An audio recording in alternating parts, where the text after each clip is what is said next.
Hi, I'm Dan Herbert. I'm the president of Sheraton Real Estate Management, and today we want to show you a video to give you some ideas to help you maximize your security deposit refund. And with me today is Ryan, and he's going to take you on the tour. I think we're ready to go. Okay, let's do it.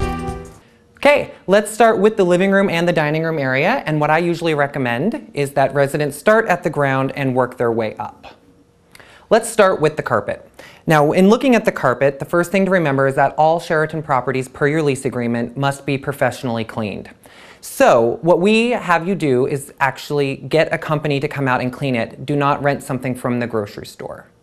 And looking at this stain, it might look that it's hopeless. However, we want you to know that most stains will come out with professional carpet cleaning. Okay, now we're going to look at the baseboards. One thing that I tell everybody to do is take an actual cloth and wipe these down, and you can see that just by running my fingers across them, they're actually quite dusty and dirty.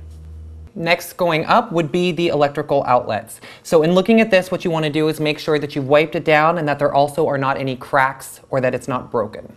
Next up would be the window seals and tracks and blinds. And so what we're looking for here is you can see that these have not been wiped down, and if you look closely into the window tracks, you'll see that there is some dust and some bugs.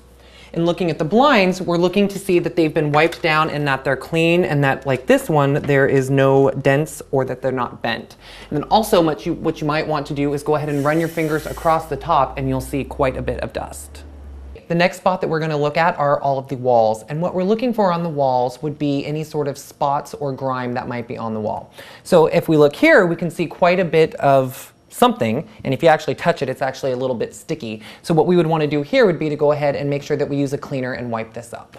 Next up would be anything that is on the ceiling, and here we're going to look at the ceiling fan. So start with the fixture, and if you look, you can actually see some bugs and crusty stuff in here. So what I would recommend would be to take this off and either wash it by hand, or you can run them all through the dishwasher. Then we're also going to look at the ceiling fan blades, and if I run my fingers across here, you can see quite a bit of dust. Another commonly missed item that is high up would be the vents. So what we want to look for here is just run our fingers across it and make sure that there is no dirt or debris on here. So a simple cleaner and a wet towel would take care of that.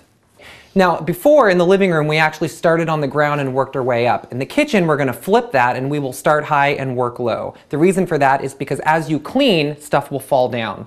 So let's start with the cupboards here. What I would do is go ahead and get on a step stool or ladder and just run your hands across the top here, and you can see that there is some dust that would need to be wiped down. Also up high would be the fixtures. So what you want to make sure and do, it would be to pull down the actual fixture and go ahead and wipe that out or wash it in the sink. After looking at the tops of the cupboards, what I would do is go ahead and open them and make sure you open every single one, including all of the drawers, and look for any items. So if we open here, we see that we have some taco seasoning and a phone book.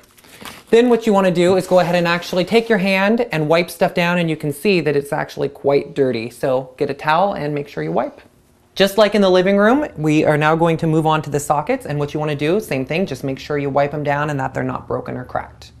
Okay, now we are going to take a look at all of the countertops. So what you want to make sure that you do is just get a cleaner and a towel and scrub them down. Then in the kitchen sink, what you want to make sure is that you get these areas around the faucet and around the overflow drain, and you scrub all of that out very thoroughly. Now we're going to move on to the drawers and lower cupboards, and what you want to do is just make sure that you open them and that you wipe them out completely so that there aren't any sort of crumbs. And if we open this drawer, we'll actually see that it's not really on track, so that can easily be fixed by just pulling it out and putting it back in. And then open the lower cupboards, make sure that you go ahead and get the entire area wiped out. Okay, now we're going to move on to the appliances. And at first look at the microwave, it actually looks fairly clean. However, if you run your fingers across the top here, it's actually very sticky and there's a lot of grease. So you want to make sure that you scrub that down the front and then open it up and actually get inside and lift out the tray and get that as well. Okay, now we're going to move on to the stovetop. So what you want to make sure that you do is go ahead and scrub it down pretty thoroughly. If you do choose to replace the drip pans, make sure that you get the correct size so that they fit properly. And if you do have the stovetop that lifts up, you want to make sure that you get under that area as well. Now we're going to move on to the oven and broiler or storage area. So first what you want to do is make sure that you wipe down the entire front of it. Then open the oven and you'll see that this one's actually quite dirty. So you're going to want to have to thoroughly scrub out this stuff. After that, what I would do is go ahead and open, in this case, the storage area. Make sure, again, that you get the tops here and that you do wipe this out completely. Now we're going to move on to the refrigerator. So what I would start with is wiping down the tops and the sides and the front, including the handles. Then if we open our freezer, what I would do is go ahead and wipe out the inside first, making sure to not forget the shelves and the bars here. And then a key area that is usually forgotten is the seals. So what you want to do is pull this down a little with your fingers and make sure that you do get any food that is accumulated in that area. Now the inside of the refrigerator. So go ahead and open it up. Make sure that you scrub out all of the insides. One key area that is missed would be underneath the drawer. So I would pull them all out, including the shelf, and make sure again that you run those through the dishwasher or wash them by hand and wipe out the bottoms. And then just like the freezer, one area that we're going to want to do would be the seals again. So just pull that open and wipe it out. Now we're going to move on to the dishwasher. And the famous Sheraton quote around here is that just because it cleans does not mean that it's clean itself. So start with the outside and wipe down, including to get this area and the top. Then once you open it, same thing. You want to go ahead and look in the bottom and make sure that there's no food, debris, or in this case, spoons, and get that. Lastly, in the kitchen would be the floors, and we want to go ahead and just make sure that we get a cleaner and scrub the floors pretty thoroughly, paying close attention to areas close to carpets, under cupboards, and near the appliances. We've now moved on to the hallway, and this area is fairly simple. I would start with the baseboard areas, making sure that you wipe those down, moving your way up, so you want to include any fixtures that are on the walls, electrical outlets and whatnot. Then go ahead and move up to the ceiling where we have the fixtures and make sure to just run those through the dishwasher or wipe them out. Another item that's found in most of the hallway areas would be the heating and air conditioning vents. So you just want to make sure that you actually wipe this down so that there's no dirt or debris like this one. When looking at walls, you can see a bad patch job just like this. We do want to point out that your lease does preclude you from making any wall repairs. So if you do have any holes, please leave that behind for us to take care of. Okay, I would also like to point out the nail holes, and that per your lease, we do not charge for what's considered to be a normal amount of nail holes. If you do have questions regarding what is normal, speak with your resident manager. The closet areas, if you do have mirrors like these, you want to make sure that you wipe them down, and if you don't have mirrors, you actually still want to wipe those down as well. If we open the doors, starting with the shelf, you'll want to make sure that you actually get all of the items behind so that there's nothing, no personal items. Make sure that you wipe it down, and then the walls and the baseboards, just wipe those down as well. Just like the kitchen, I recommend that you start high and work your way low. So if we look here in the ceiling, we will see the fan. So you just want to make sure that you actually wipe that down thoroughly.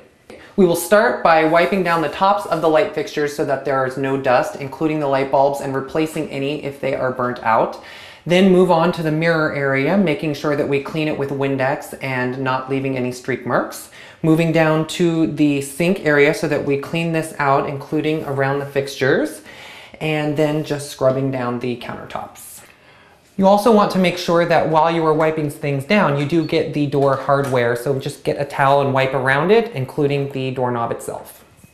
Okay, now we're going to look at the toilet. So what I would do is start by wiping down the toilet tank lid, moving your way down, and then if you open up the lid, you're going to want to clean and make sure that you don't leave an actual ring in the toilet.